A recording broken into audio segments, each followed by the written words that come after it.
ओम शांति। श्रीमद् भगवत गीता एक ऐसा सुंदर ग्रंथ है जिसे पढ़कर यदि मनुष्य फॉलो करे तो उसके जीवन की अनेक समस्याएं नष्ट हो सकती हैं, क्योंकि बहुत सारी समस्याएं मनुष्य के मन से प्रारंभ होती हैं। मन की दिशा गलत हो जाती है, मन निगेटिव हो जाता है, मन बहुत बुरा बुरा सोचने लगता है, तो मनुष्य क्या क्या कर बैठता है। दूसरे अध्याय में आत्मज्ञान के साथ स्थिर बुद्धि मनुष्य के लक्षण भी गिनाए हैं। लक्षण ही नहीं गिनाए, ये बताया है कि स्थिर बुद्धि किसकी हो सकती है, अर्थात कौन मनुष्य अच्छा कंसंट्रेट कर सकता है, स्टेबल माइंड हो सकता है।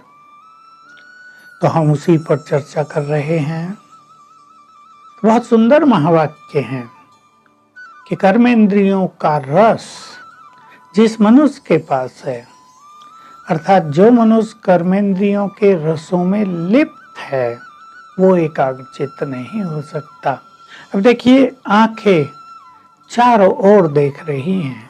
उदाहरण ले लीजिए, आप शहर से गुजर रहे हैं, बड़े बड़े होर्डिंग्स, बड़े बड़े बोर्ड लगे हुए हैं, आप उन पर देख रहे हैं, जो चित्र लगे वो देख रहे हैं।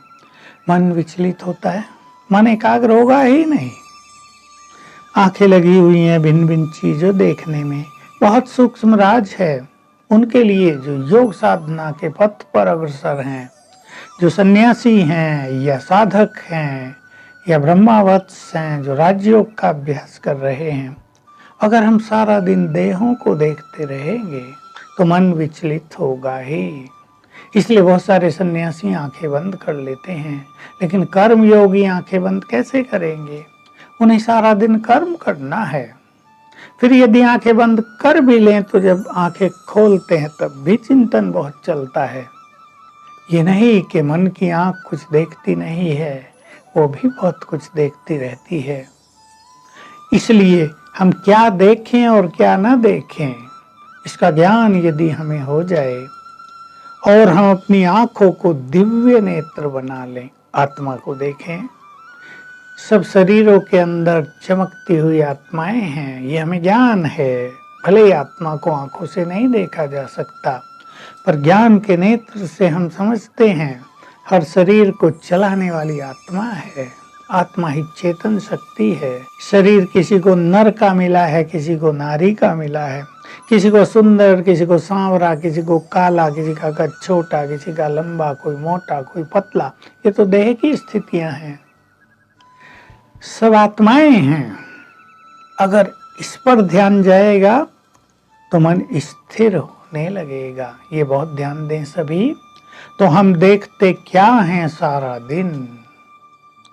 दूसरी हमारी इम्पोर्टेंट कर्मेंद्री है कान।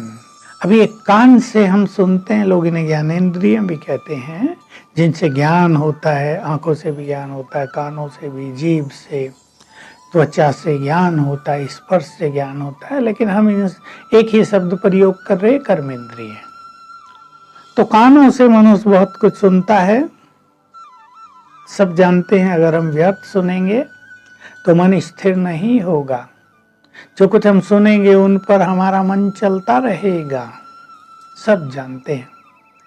दो व्यक्ति बैठकर अगर व्यर्थ की बातें कर रहे 1 घंटा, तो सारा दिन उसका इफेक्ट उसके मन पर रहेगा। जो हियर नो इविल कर दे, कुछ भी कानों से व्यर्थ न सुने। जो अपने को संकल्प दे दे, मेरे ये सुंदर कान व्यर्थ सुनने के लिए नहीं है, ये गंदगी है, मैं अपने मन के मंदिर में ये गंदगी क्यों डालूं।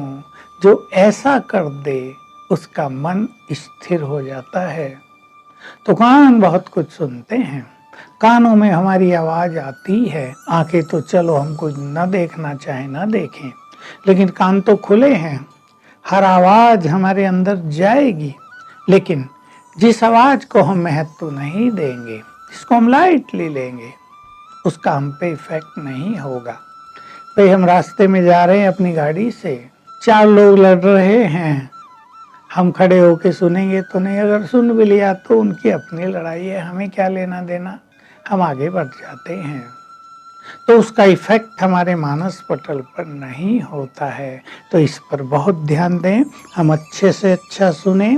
और अगर आप ये संकल्प कर दें, मेरे कान केवल भगवान के महावाक्य सुनने के लिए हैं, मेरे कान व्यर्थ सुनने के लिए हैं ही नहीं, मैं अपने पवित्र कानों को व्यर्थ कटु गंदी बातें सुनाकर इनको जहरीला विषैला नहीं बनाऊंगा, तो बहुत अच्छा होगा।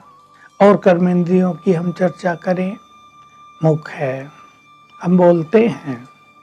जो व्यक्ति ज्यादा बोलेगा वो स्थिर बुद्धि नहीं हो सकता। इसलिए योगियों के लिए साइलेंस में रहना, देखिए पहले से ही हम जानते हैं ये आवश्यक रहा। अंतर्मुखी हो जाना, कम बोलना, केवल आवश्यक बोलना, ये परम आवश्यक है। जितना हम ज्यादा बोलेंगे उतना ज्यादा सुनेंगे, ज्यादा बोलेंगे हमारा ध्यान दूसरों की ओर ज्यादा जाएगा, ज्यादा बोलेंगे हमारी ब्रेन की शक्तियां उतनी ज्यादा नष्ट होंगी, हम एकाग्रचित्त नहीं हो सकेंगे। बहुत मुख्य कर्मेंद्रिय है हमारी जिह्वा, हमारी जीभ। बोलती भी जीभ है और खाने पीने में टेस्ट भी जीभ लेती है। हमें इस बात का संपूर्ण ज्ञान होना चाहिए कि अगर हमारी बुद्धि जीभ के रस में लगी हुई है तो हम एकाग्रचित्त नहीं हो सकते। और हमारी जीभ का एक और राज मैं आपको बता देता हूं। हम 10 दिन तक जिस भोजन को जिस रूप में खाने लगेंगे, हमारी जीभ उसी में टेस्ट अनुभव करने लगेगी। 10 दिन के बाद वही हमारा टेस्ट हो जाएगा। मान लो आप खीरा खाते हैं और खीरे में मसाला आदि डाल के, मिर्च डाल के टेस्टी बनाकर खाते हैं, उसके बिना आपको वो अच्छा नहीं लगता। लेकिन आप 10 दिन कहीं ऐसी जगह हैं जहाँ ये मसाला आदि आपको नहीं मिल रहा है, आप सीधा खीरा खाने वाले हैं। 10 दिन आपके बीत गए, अब आपको उसी में टेस्ट आएगा। तो टेस्ट ये बाह्य चीज है, ये आत्मा का टेस्ट नहीं, ये मन का टेस्ट नहीं है, ये जीभ के टेस्ट हैं। और गले से नीचे उतरते ही सब टेस्ट बराबर हो जाते हैं, सब जानते हैं।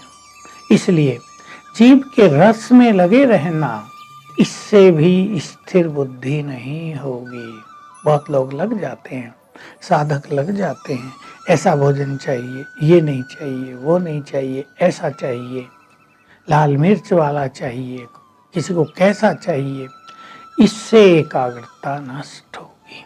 तो हम सभी अगर एकाग्रचित्त होना चाहते हैं, सचमुच यदि हमें इस चीज की वैल्यू का पता है, पहले मैं साधना करने वालों को कहूँगा, उन्हें परमात्म स्वरूप पर स्थिर होना होता है, उन्हें आत्मिक स्वरूप पर स्थिर होना होता है। जो भक्त हैं, जो कुछ सिद्धियों के लिए साधना करते हैं, उन्हें भी किसी स्वरूप पर स्थिर होना होता है। तो अगर आप इस स्थिरता को बढ़ाना चाहते हैं तो इन कर्मेंद्रियों के रसों से स्वयं को मुक्त कर लें। चिंतन करें, ये रस चाहिए या वो प्राप्ति चाहिए। देखिए, इसलिए प्राप्तियों के लिए कुछ चीजों का त्याग करना परम आवश्यक होता है। जो योग साधना बहुत अच्छी कर रहे हैं, उन्हें ऐसा संपूर्ण त्यागी होना चाहिए, क्योंकि योग का रस कर्मेंद्रियों के रसों से बहुत ज्यादा, हजारों गुना ज्यादा है। हमें वही रस चाहिए, हमें परमात्म रस चाहिए, हमें आत्मिक स्वरूप में स्थित होने का सुख चाहिए। तो बाकी ये रस सहजी त्यागने के लिए हम तैयार हो जाते हैं। तो आइए हम स्थिर बुद्धि बने। इन रसों से तो हमारा जीवन नीरस हो जाता है, स्थिर बुद्धि होने से हम जीवन में सदा ही रस भर सकते हैं। ओम शांति।